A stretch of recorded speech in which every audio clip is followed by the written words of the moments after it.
ഈശോയ്ക്ക് സ്തുതിയായിരിക്കട്ടെ. ഈശോയുടെയും എന്റെ സ്വന്തം കൂട്ടുകാരെ, ഞാൻ നിങ്ങളുടെ ഇമ്മാക്കുലേറ്റ ജോസ്. ഇന്ന് എന്റെ കൂടെയുള്ള എന്റെ അപ്പയും എന്റെ അനിയൻ ജോപ്പച്ചനുമാണ്. ഹല്ലേലൂയ.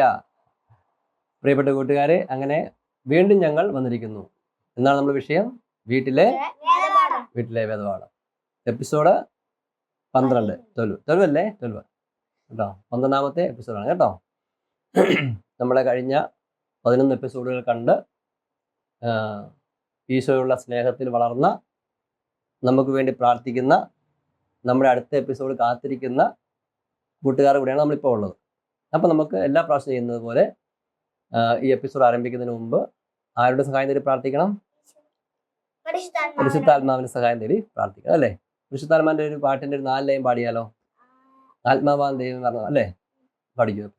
ആത്മാവാം ദൈവമേ വരണേ, എൻ്റെ ഉള്ളിൽ വസിക്കാൻ വരണേ.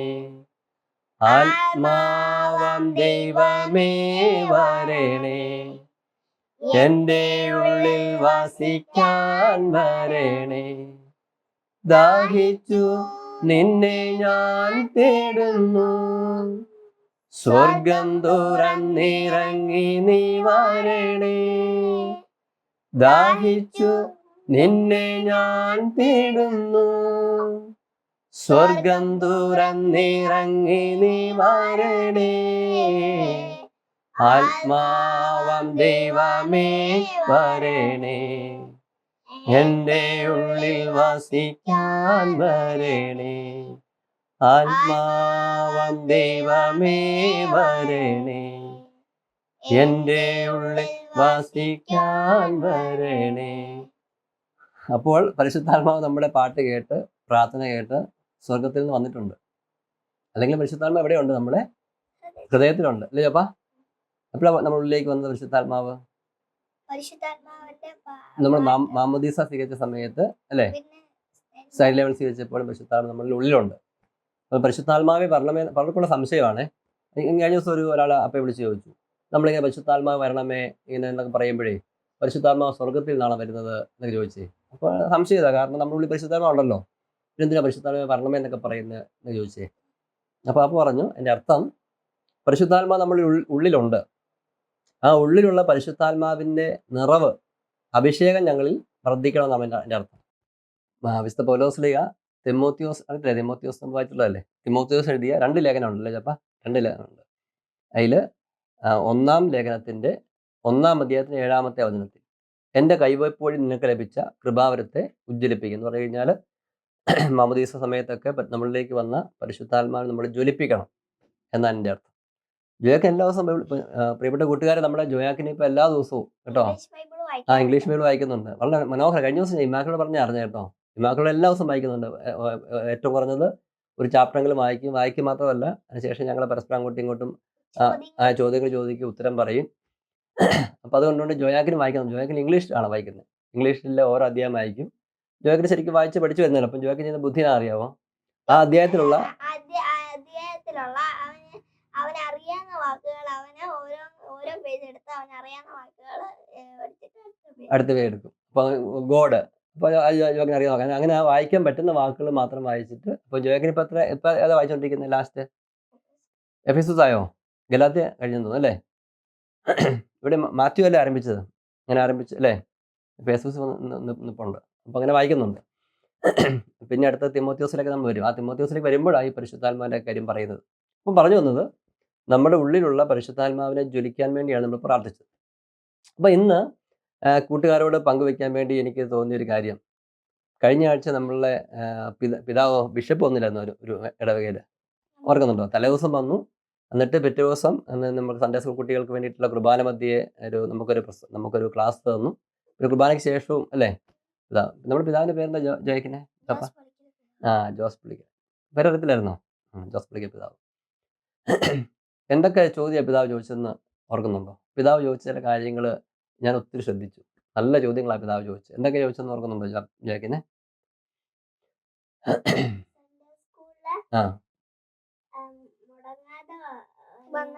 റൈറ്റ്. Very good. ഞാൻ ഉദ്ദേശിച്ചത് അവിടെ എഴുതാം. അതായത് കൂട്ടുകാരെ, ഇപ്പം ഞങ്ങളുടെ രൂപതാ ബിഷപ്പായ അഭിമന്യ ജോസ് പുളിക്കൽ പിതാവ് സൺഡേ സ്കൂൾ കുട്ടികളെ അഡ്രസ്സ് ചെയ്യുന്ന സമയത്ത് ചോദിച്ചു. കാരണം ഇവർ രണ്ടുപേരും സൺഡേ സ്കൂൾ പഠിക്കുന്നവരാണ്. ജോയ്ക്ക് 1-ാം ക്ലാസ്സിലും ഇമ്മാക്കുള്ള 3-ാം ക്ലാസ്സിലും. ഇത് കേൾക്കുന്ന നിങ്ങളും മിക്കവാറും പേര് സൺഡേ സ്കൂൾ പഠിക്കുന്നവരാണ്. അപ്പോൾ അതുകൊണ്ട് എനിക്ക് തോന്നി അഭിമന്യ പിതാവ് എന്ന് മാത്രമല്ല, ഈ പുളിക്കൽ പിതാവിൻ്റെ പ്രത്യേകത സീറോ മലബാർ സഭയുടെ മതബോധന കമ്മീഷൻ്റെ ചെയർമാൻ കൂടിയാണ് ഈ പുളിക്കൽ പിതാവ്. അപ്പം അതുകൊണ്ട് തന്നെ അദ്ദേഹത്തിൻ്റെ ആ ചോദ്യങ്ങൾക്ക് വളരെ പ്രസക്തിയുണ്ട്. അദ്ദേഹം ചോദിക്കുകയാണ്, ഇവിടെ ഇരിക്കുന്നവർ, കാരണം 12-ാം ക്ലാസ് വരെ ഇവിടെ ഇരിപ്പുണ്ട്, ഈ 12-ാം ക്ലാസ് വരെ പഠിക്കുന്നവരിൽ ഒരു ക്ലാസ് പോലും മുടങ്ങാതെ ഈ 12-ാം ക്ലാസ് വരെ എത്തി ആരെങ്കിലും ഉണ്ടോ എന്ന് ചോദിച്ചു. അപ്പോൾ ആരും ഇല്ലായിരുന്നു. ഒരു ക്ലാസ് പോലും മുടങ്ങാതെ 12-ാം ക്ലാസ് വരെ എത്തി ആരും ഇല്ലായിരുന്നു. വീണ്ടും ചോദിച്ചു, ഒരു ക്ലാസ് പോലും മുടങ്ങാതെ 11-ാം ക്ലാസ് വരെ എത്തി ആരെങ്കിലും ഉണ്ടോ? അപ്പോൾ ശ്രദ്ധിച്ചാൽ ഒരു പെൺകൊച്ച്, ഒരു പെൺകൊച്ച് എലിസബത്ത് അവരല്ലേ, എലിസബത്ത് എന്ന് പറഞ്ഞ ഒരു പെൺകുട്ടി മാത്രം 1-ാം ക്ലാസ്സിൽ തുടങ്ങിയിട്ട് ഒരിക്കലും മുടങ്ങാതെ 11-ാം ക്ലാസ് വരെ ആ കുട്ടി വന്നു. പിന്നെ 10-ാം ക്ലാസ് ചോദിച്ചു അല്ലേ, 9, 8, 7 അവിടെ എങ്ങും ആരുമില്ല അല്ലേ, ആരുമില്ല. പിന്നെ ലാസ്റ്റ് വന്നപ്പോൾ 3-ാം ക്ലാസ്സിലോ 2-ാം ക്ലാസ്സിലോ എങ്ങാണ്ട 4-ാം ക്ലാസ്സിലെ കുട്ടി പറഞ്ഞു. അപ്പം പിതാവ് പറഞ്ഞു, ഇനി ഈ ഒരു കൊച്ച് എൻ്റെ പ്രതീക്ഷ വളർന്നൊക്കെ പറയുമായിരുന്നു. അതിനുശേഷം പിതാവ് വേറൊരു ചോദ്യം ചോദിച്ചു. എല്ലാ സാറ്റർഡേകളിലും, അതായത് സൺഡേ ക്ലാസ്സിലേക്ക് നിങ്ങൾ വരുന്നതിന് മുമ്പ്, ഒരു കുറച്ച് സമയമെങ്കിലും, അരമണിക്കൂർ ചോദിച്ചു അല്ലേ, അരമണിക്കൂർ സമയമെങ്കിലും ഈ സൺഡേ ക്ലാസ്സിലെ കാര്യങ്ങളെക്കുറിച്ച് പഠിക്കുകയൊക്കെ ചെയ്യുന്നവർ എത്ര പേരെന്ന് ചോദിച്ചു. അന്നേരം 13 അല്ലേ, 13 അങ്ങനത്തെ വളരെ കുറച്ച് പേരെ, 13 ഓർമ്മ 13 പേരെ കൈവയ്ക്കുള്ളൂ. ഇമാക്കളുടെയൊക്കെയാണ് കൈവയ്ക്കാറ്. കാരണം ഇമാക്കളുടെയൊക്കെ എല്ലാ ദിവസവും ശനിയാഴ്ചയും ജാക്കിനും നോക്കി പഠിക്കാൻ ശ്രമിക്കുന്നുള്ളവരാണ്. എന്നാലും കൈവയ്ക്കില്ലെന്നോ അല്ലേ, ഞാൻ കേട്ടില്ലായിരുന്നു. എന്നിട്ട് പിതാവിനായിട്ട് നമ്പർ എടുത്തു. അച്ഛനോട് ചോദിച്ചപ്പോൾ പറഞ്ഞിട്ടുണ്ട് 550ഓളം പേര് അല്ലേ, 500 പിന്നെ ഓവർ, അതിന് മുകളിൽ ആൾക്കാർ കുട്ടികൾ പഠിക്കുന്നുണ്ട്. ആ കുട്ടികളിൽ 13 പേര് മാത്രമേ സൺഡേ സ്കൂളിലെ കാര്യങ്ങൾ പഠിച്ചിട്ട് വരുന്നുള്ളൂ. പിതാവ് അടുത്തൊരു ചോദ്യം ചോദിച്ചു, ആട്ടെ, നിങ്ങളെല്ലാവരും തന്നെ സ്കൂളിൽ പഠിക്കുന്നവരാണ്, നിങ്ങളുടെ സ്കൂളിലെ കാര്യങ്ങൾ, നിങ്ങൾ ഓരോ സ്കൂളിലേക്ക് പോകുന്നതിന് മുമ്പ് സ്കൂളിൽ പഠിക്കുന്ന കാര്യങ്ങൾ പഠിക്കുന്ന, തലേദിവസം പഠിച്ചിട്ട് പോകുന്ന, അല്ലെങ്കിൽ സ്കൂളിലേക്ക് പോകുന്നതിനും പഠിച്ചിട്ട് പോകുന്നവരാണെന്ന് ചോദിച്ചു. അപ്പോൾ എല്ലാവരും തന്നെ കൈവക്കി. അപ്പം പിതാവിനെ പറഞ്ഞറിയാമോ, നല്ല കാര്യം, അങ്ങനെ സ്കൂളിലേക്ക് പോകുന്നതിന് മുമ്പ് സ്കൂളിൽ നിന്ന് പഠിപ്പിച്ച കാര്യങ്ങൾ പഠിക്കണമെന്ന് പിതാവ് പറഞ്ഞു അല്ലേ. എന്നിട്ട് പിതാവ് പറഞ്ഞു, എന്നാൽ വിഷമമേറിയ കാര്യം, എനിക്ക് വിഷമം ഉണ്ടാക്കുന്ന ഒരു കാര്യം, സ്കൂളിലെ കാര്യങ്ങളെക്കാൾ പ്രധാനപ്പെട്ടതാണ് ഏത്, സൺഡേ സ്കൂളിലെ കാര്യങ്ങൾ. സ്കൂളിലെ കാര്യങ്ങളെക്കാൾ പ്രധാനപ്പെട്ടതാണ് സൺഡേ സ്കൂളിലെ കാര്യങ്ങൾ എന്നിരുന്നിട്ടും, കാരണം സ്കൂളിലെ കാര്യങ്ങൾ എന്താണ്, സ്കൂളിലെ കാര്യങ്ങളെക്കുറിച്ച് നമുക്ക് അറിവ് ലഭിക്കുന്നു, വേണമെങ്കിൽ ജോലി കിട്ടാൻ വേണ്ടി സഹായിക്കുന്നു, അങ്ങനെ കുറച്ചൊക്കെ നല്ല കൾച്ചറൊക്കെ ഉണ്ടാകുന്നു. എന്നാൽ സൺഡേ സ്കൂളിൽ പഠിക്കുന്ന കാര്യങ്ങൾ എന്തിനു വേണ്ടിയാണ്, ഈശ്വരനെ അറിയാൻ വേണ്ടിയിട്ടും നമുക്ക് സ്വർഗത്തിൽ പോകാൻ വേണ്ടിയാണ്, നമ്മുടെ നിത്യജീവിതവുമായി ബന്ധപ്പെട്ട കാര്യങ്ങളാണ്. അപ്പോൾ സ്കൂളിൽ പഠിക്കുന്ന കാര്യങ്ങളെക്കാൾ 1000 കോടി പ്രാധാന്യമുള്ള കാര്യങ്ങളാണ് എന്ത്, സൺഡേ സ്കൂളിൽ പഠിക്കുന്ന കാര്യങ്ങൾ. ഇത് കേൾക്കുന്ന പ്രിയപ്പെട്ട കൂട്ടുകാർ, നിങ്ങളുടെ കാര്യം ഒന്ന് ആലോചിച്ച് നോക്കി. നിങ്ങൾ സൺഡേ സ്കൂളിൽ പിതാവ് ചോദിച്ചതുപോലെ സൺഡേ സ്കൂളിൽ പിന്നെ ക്ലാസ് വേണമെന്നുണ്ടെങ്കിൽ ക്ലാസ്സിൽ മുടങ്ങാൻ പോകാൻ ശ്രദ്ധിക്കുമായിരിക്കും. കാരണം ഒരു ക്ലാസ് മിസ്സായി കഴിഞ്ഞാൽ ആ കാര്യങ്ങൾ പഠിച്ചെടുക്കാൻ വേണ്ടി ബുദ്ധിമുട്ടായതുകൊണ്ട് നമ്മൾ മറ്റേ സ്കൂളിലൊക്കെ പോകുന്ന കാര്യങ്ങളൊക്കെ ശ്രദ്ധിക്കുമായിരിക്കും. എന്നാൽ സൺഡേ സ്കൂളിൽ മുടങ്ങാതെ പോകാൻ വേണ്ടിയുള്ള നിർബന്ധ ബുദ്ധി ഉണ്ടോ എന്നാണ് കാര്യം. രണ്ടാമത്തെ കാര്യം, ഈ സൺഡേ സ്കൂളിൽ പഠിക്കുന്ന കാര്യങ്ങളാണ് സ്കൂളിലെ കാര്യങ്ങളെക്കാൾ പ്രധാനപ്പെട്ടതെന്നുള്ള തിരിച്ചറിവിൽ ഓരോ പ്രാവശ്യം ഓരോ ഞായറാഴ്ചയും സൺഡേ ക്ലാസ്സിലേക്ക് പോകുന്നതിന് മുമ്പ് തലയാഴ്ച പഠിപ്പിച്ച കാര്യങ്ങൾ ഒരു അരമണിക്കൂർ സമയമെങ്കിലും നിങ്ങൾ പഠിക്കാൻ ശ്രദ്ധിക്കാറുണ്ടോ? ഇനി കുട്ടികളോട് മാത്രമല്ല, ആരോടും ചോദിക്കണം, പേരൻസിനോട് ചോദിക്കണം അല്ലേ. കാരണം കുട്ടികളായിരിക്കുന്നതുകൊണ്ട് ചിലപ്പോൾ അല്പം ഒരു അറിവില്ലായ്മ കൊണ്ട് ചിലപ്പോൾ ഒരു അശ്രദ്ധ കാണിക്കും. അപ്പോൾ ആരെ കാര്യത്തിൽ ശ്രദ്ധിക്കേണ്ട ഒരു കാര്യം പേരൻസ് ആണ് അല്ലേ. പേരൻസ്, കാരണം ഞങ്ങൾ എല്ലാ ദിവസവും ശ്രദ്ധിക്കാറില്ല, നമ്മൾ വെറുതെ ശ്രദ്ധിക്കാറുണ്ട്. അപ്പം പേരൻസ് ആണ് ശ്രദ്ധിക്കേണ്ടത്. പ്രിയപ്പെട്ട മാതാപിതാക്കളെ, കുട്ടികൾ സൺഡേ ക്ലാസ്സിലേക്ക് മുടങ്ങാതെ പോകുന്നതിനും അതുപോലെ തന്നെ സ്കൂളിലേക്ക് പിന്നെ പോകുന്നതിന് മുമ്പ് അവർ പഠിക്കാറുള്ളത് പോലെ സൺഡേ ക്ലാസ്സിലേക്ക് പോകുന്നതിന് മുമ്പ് ഒരു അരമണിക്കൂർ സമയമെങ്കിലും പഠിക്കുന്നതിനും, ഇതെല്ലാം അവർക്ക് ബോധ്യമാകണമെങ്കിൽ നമ്മൾ ആ പിള്ളേർക്ക് നല്ലൊരു കാഴ്ചപ്പാട് കൊടുക്കണം. എന്താ കാഴ്ചപ്പാട് കൊടുക്കേണ്ടത്? കുട്ടികളെ സ്കൂളിൽ പഠിക്കുന്ന കാര്യങ്ങളെക്കാൾ പ്രധാനപ്പെട്ടതാണ് ഏത് കാര്യങ്ങൾ, സൺഡേ സ്കൂളിലെ കാര്യങ്ങൾ. സ്കൂളിലെ കാര്യങ്ങൾ മിക്കവാറും ലൗകികമായ കാര്യങ്ങൾ ബന്ധപ്പെട്ട് നിൽക്കുന്നതാണെങ്കിൽ സൺഡേ സ്കൂളിൽ പഠിക്കുന്ന കാര്യങ്ങൾ നിത്യജീവിതവുമായി ബന്ധപ്പെട്ടുള്ള കാര്യങ്ങളാണ്. പ്രിയപ്പെട്ടവരെ, അന്ന് ആ പിതാവ് ആ കാര്യങ്ങളൊക്കെ പറയുന്ന സമയത്ത് പിതാവ് വീണ്ടും പറഞ്ഞു, നിങ്ങളാണ് ഇനി ഭാവിയിലെ സഭ. അതിനൊത്തിരി കേട്ടോ. അതായത് അപ്പയൊക്കെ കുറച്ച് പ്രായം കഴിഞ്ഞ് അപ്പയൊക്കെ മരിച്ചു പോകും. ഇപ്പം കുട്ടികളായിരിക്കും നിങ്ങളാണ് ഇനി വളർന്നു വരുന്ന സഭയിൽ അങ്ങനെ വളർന്നു വരുന്ന ആൾക്കാർ.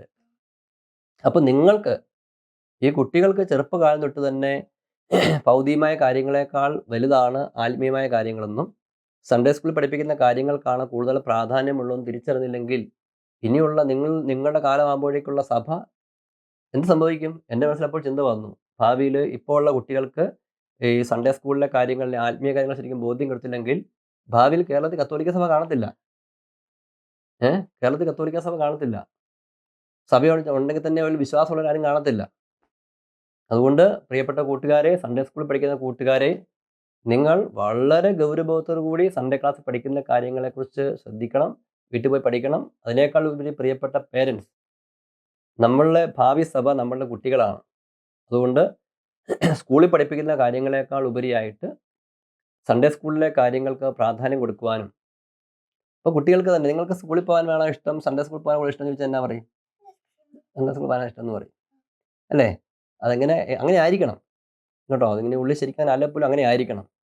സൺഡേ സ്കൂളിൽ പോകാൻ വേണ്ടിയായിരിക്കും നമുക്ക് ശരിക്കും ഇഷ്ടം ഉണ്ടാകേണ്ടത്. കാരണം ഈശോയെക്കുറിച്ച് അറിയാൻ, ഈശോയെ സ്നേഹിക്കാൻ, സ്വർഗത്തിൽ പോകാൻ. കാരണം ഈശോയെ നമ്മൾ അറിഞ്ഞു കഴിഞ്ഞാൽ നമുക്ക് എല്ലാം ആയി. ഇന്നലെ വചനം പറഞ്ഞ് ഓർക്കുന്നുണ്ട്, ഫിലിപ്പി ലേഖനം 4:19. ഓർക്കുന്നുണ്ടോ? ഇപ്പം ഇന്നലെ രാത്രി അപ്പോൾ പറഞ്ഞ വചനം ഫിലിപ്പി ലേഖനം 4:19. എൻ്റെ ദൈവം തൻ്റെ മഹത്വത്തിൻ്റെ സമ്പന്നതയിൽ നിന്ന് യേശു ക്രിസ്തു വഴി നിങ്ങൾക്ക് ആവശ്യമുള്ളതെല്ലാം നൽകും. അപ്പം ഈശോയെ കിട്ടിക്കഴിഞ്ഞാൽ നമുക്ക് എല്ലാം കിട്ടി. ഏറ്റവും വലിയ അറിവ് ഈശോയെക്കുറിച്ചുള്ള അറിവാണ്. അപ്പം അതുകൊണ്ട് പ്രിയപ്പെട്ട കൂട്ടുകാരെ, ഇന്ന് ഈ എപ്പിസോഡിൽ പ്രത്യേകിച്ച് സൺഡേ സ്കൂൾ കുട്ടികളോടും സൺഡേ സ്കൂളിലേക്ക് അവരെ അയക്കുന്ന പ്രിയപ്പെട്ട പേരൻസിനോടും മറ്റെല്ലാ അറിവുകളെക്കാളുപരി ഈശോയെക്കുറിച്ചുള്ള അറിവിൽ ശ്രദ്ധിക്കണമെന്നുള്ള വിനീതമായൊരു അഭ്യർത്ഥന അപേക്ഷയുമാണ് ഞങ്ങൾക്കുള്ളത്. നമ്മൾ ഇത്രയും കാര്യങ്ങൾ പറഞ്ഞു നമുക്ക് വേണമെങ്കിൽ അവസാനിപ്പിക്കാം അല്ലേ? നമുക്ക് പ്രാർത്ഥിക്കാം അല്ലേ? പ്രാർത്ഥിക്കാം. ഈശോയെ, ഈ വചനം കേട്ടുകൊണ്ടിരിക്കുന്ന എല്ലാ പ്രിയപ്പെട്ട കൂട്ടുകാരെയും ഒത്തിരി സ്നേഹത്തോടെ അങ്ങേക്ക് സമർപ്പിക്കുന്നു. ഈശോയെ, സ്കൂളിൽ പോയി നന്നായി പഠിക്കാനുള്ള കൃപ അവർക്ക് കൊടുക്കണമേ. അതിനേക്കാൾ കൂടുതലായി സൺഡേ സ്കൂളിൽ പോകുന്നതിനും സൺഡേ സ്കൂളിലെ കാര്യങ്ങൾ പഠിക്കുന്നതിനും ഈശോയെ സ്നേഹിക്കുന്നതിനും അവർക്ക് നല്ല ആഗ്രഹം നൽകണമേ. അവരുടെ പ്രിയപ്പെട്ട മാതാപിതാക്കൾക്ക് അവരെ നന്നായി ഗൈഡ് ചെയ്യുവാൻ കൃപ നൽകണമേ. പരിശുദ്ധ അമ്മേ, പ്രത്യേകം പ്രാർത്ഥിക്കണമേ. നിത്യം പിതാവും പുത്രനും പരിശുദ്ധാത്മാവായ സർവേശ്വര എന്നേക്കും ആമേൻ. അപ്പോൾ പ്രിയപ്പെട്ട കൂട്ടുകാരെ, വീണ്ടും കാണാം. ഈശോ എല്ലാം അനുഗ്രഹിക്കട്ടെ. ഹല്ലേലൂയ. God bless you.